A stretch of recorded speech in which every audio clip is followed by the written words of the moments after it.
Life processes majority students का most dislike chapter. सो आज इस चैप्टर को भी हम लोग सिंप्लीफाई करके पढ़ेंगे एंड बिना टाइम वेस्ट करे हम लोग स्टार्ट करते हैं।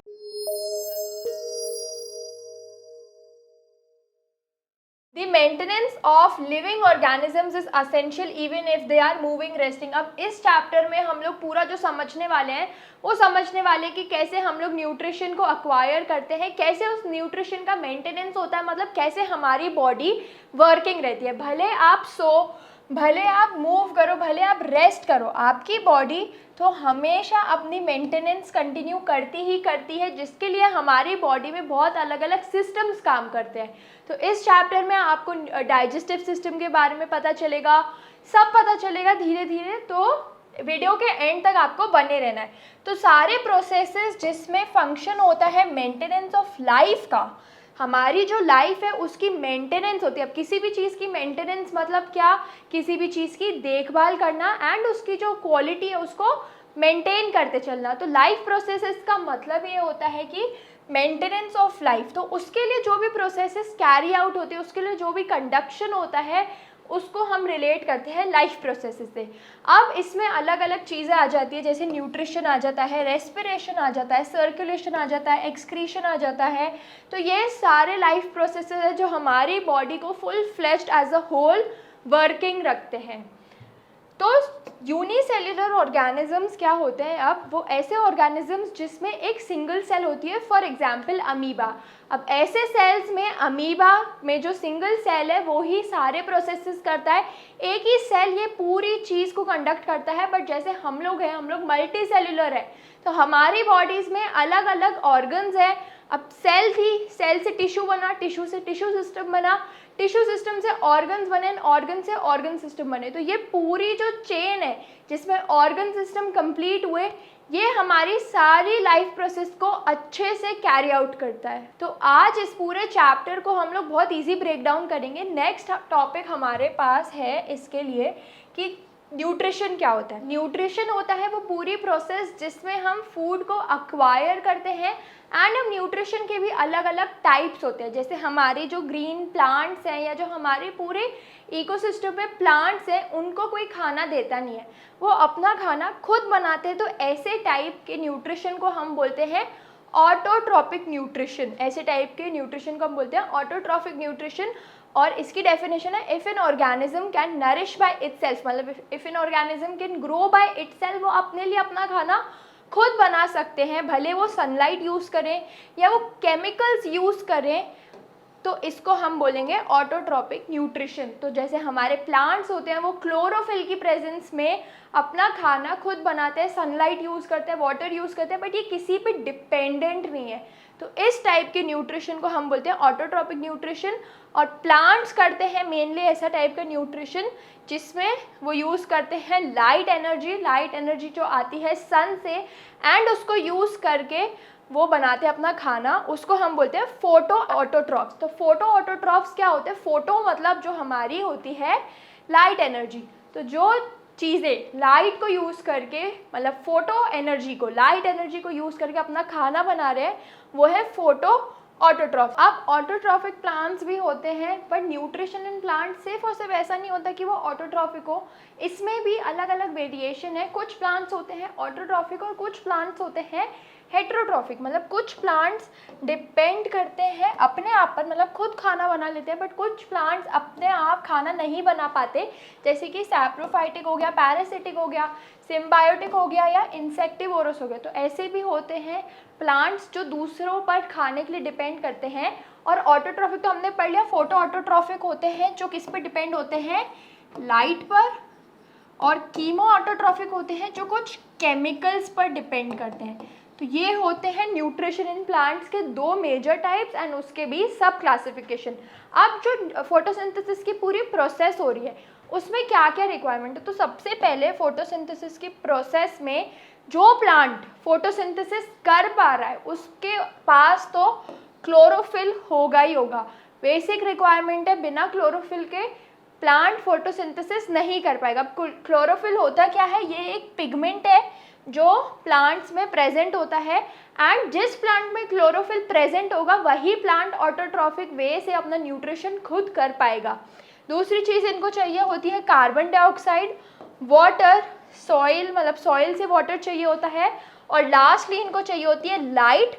तो लाइट की वजह से ही ये फोटो ऑटोट्रॉफिक होते हैं। अब इसमें कुछ प्लांट्स ऐसे भी होते हैं जो केमिकल्स पर डिपेंडेंट रहते हैं अपने खाने के लिए, एंड इसको हम बोलते हैं फिर कीमो ऑटोट्रॉफिक। तो न्यूट्रिशन इन प्लांट्स इतना ही होता है, आपके सिलेबस में इतना ही मेजरली इंपॉर्टेंट है। नेक्स्ट हमारे पास है न्यूट्रिशन इन अमीबा।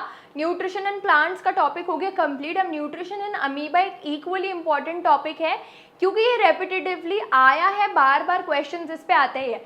तो न्यूट्रिशन इन अमीबा होता क्या है, ये होता है होलोजोइक मोड से। अब होलोजोइक मोड ऐसा मोड है जो सिर्फ हमें अमीबा में ही यूजुअली देखने को मिलता है, और अमीबा जो कि है एक सिंगल सेल्यूलर, मतलब क्या है, ये एक यूनिसेल्यूलर है, विच मीन्स कि एक ही सेल इसकी पूरी बॉडी में प्रेजेंट होता है, वो एक ही सेल से पूरा जो न्यूट्रिशन का प्रोसेस है वो कंप्लीट होता है। तो इसमें अब वो जो एक सेल प्रेजेंट है वो इनके सारे प्रोसेसेस को कैरी आउट कराएगा, उनका एजेशन भी वही करवाएगा, उसका डाइजेशन भी वही करवाएगा, एसिमिलेशन भी वही करवाएगा। तो वो सेल है वो सारे प्रोसेसेस कंडक्ट करता है, तभी ये लोग यूनिसेल्यूलर मतलब सिंगल सेल्यूलर होते हैं।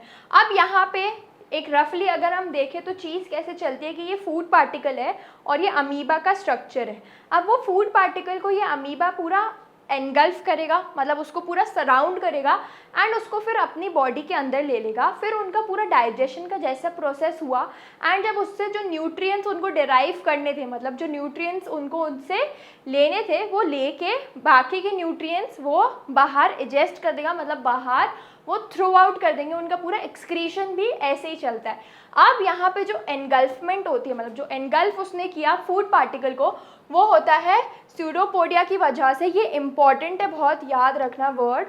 एंड ये जो पूरी प्रोसेस होती है वो फेगोसाइटोसिस होती है। दोनों वर्ड्स याद रखना बहुत इंपॉर्टेंट है, रेपिटेटिवली आपके क्वेश्चंस में आएगा एंड एमसीक्यूज में भी बार बार आएगा। अब जो एनगल्फ फूड है, जो ये फूड हमने देखा यहाँ पे जो एनगल्फ हुआ, मतलब जो फूड सराउंड हुआ एंड वो अमीबा की बॉडी में एंटर हो गया, वो जाएगा फूड वैक्यूल से पास होते होते साइटोप्लाज्म में, और साइटोप्लाज्म में वहाँ पे उसका फिर डाइजेशन, अब्जॉर्प्शन और एसिमिलेशन जैसी सारी प्रोसेसेस होंगी, जिससे उनका जो न्यूट्रिएंट्स है वो न्यूक्लियस तक पूरे पहुंच जाएंगे। और जब वो न्यूक्लियस तक वो पूरे उसके न्यूट्रिएंट्स पहुंच गए, उनका पूरा वो प्रोसेस हो गया, उसके बाद वो जो फूड है जिसका वेस्ट बचा वो बाहर हो जाएगा इजेस्ट, मतलब वो बाहर चला जाएगा, वो ऐसे बाहर अमीबा खुद थ्रो आउट कर देगा। एंड इनका डाइजेशन, मतलब डाइजेशन तो हो गया पर इनका एक्सक्रीशन भी इसी तरीके से एक ही सेल में पूरा कंप्लीट हो जाएगा। अब इस वीडियो का लास्ट टॉपिक है, हम लोग न्यूट्रिशन इन प्लांट्स का सिर्फ एक इंट्रोडक्शन लेंगे, क्योंकि इस वीडियो का हमारा जो मेन गोल था वो nutrition in plants and nutrition in amoeba complete करना था।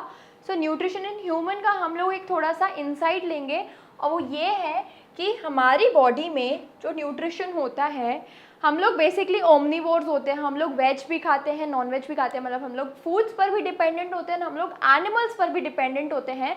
सो हमारी बॉडी एक बहुत कॉम्प्लेक्स स्ट्रक्चर बनाती है। तो यहाँ पे जो पूरी हमारी प्रोसेस है न्यूट्रिशन की वो बहुत डिफरेंट है अमीबा और प्लांट से, एंड हमारा जो फूड एक्वायरिंग का प्रोसेस है वो भी बहुत डिफरेंट है। तो हमारी बॉडी ऑन अ होल एक बहुत ज़्यादा कॉम्प्लेक्स सिस्टम बनाती है, एक बहुत ज़्यादा कॉम्प्लिकेटेड पूरा प्रोसेस होता है लाइफ का यहाँ पे कंडक्ट करने के लिए। अब यहाँ पे ये लिखा है कि the digestive system has an alimentary canal. तो एलिमेंट्री कैनाल क्या होता है, हमारे माउथ में बिगिन होके हमारे एक्सक्रीटरी ऑर्गन्स तक पूरा चलता है, मतलब ये एक पाइप है जो हमारे माउथ से बिगिन होके डायरेक्टली हमारे एक्सक्रीटरी ऑर्गन्स तक पूरा कनेक्टेड होता है। एंड डाइजेशन में ये जो एलिमेंट्री कैनाल है ये मेजर रोल प्ले करता है फूड को ट्रांसपोर्ट करने में। एंड एसोसिएटेड डाइजेस्टिव ग्लैंड्स, तो हमारी बॉडी में बहुत अलग अलग ग्लैंड्स भी हैं जो हमें डाइजेशन में हेल्प करते हैं, एंड ये सब टुगेदर फंक्शन करते हैं हमारी बॉडी को नरिश करवाने के लिए।